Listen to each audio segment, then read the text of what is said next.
What to you is most mysterious about the prime numbers?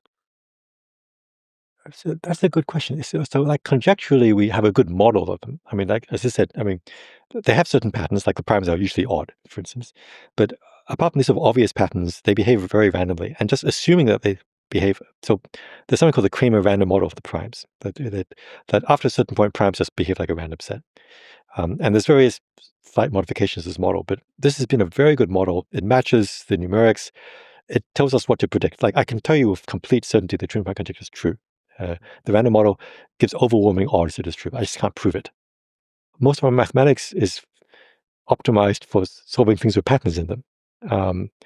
And the primes have this anti-pattern, as do almost everything, really. But we can't prove that. Yeah, I guess it's not mysterious that the primes be it's kind of random because there's sort of no reason for them to be um, uh, to have any kind of secret pattern. But what is mysterious is what is the mechanism that really forces the randomness to happen. And this is just absent.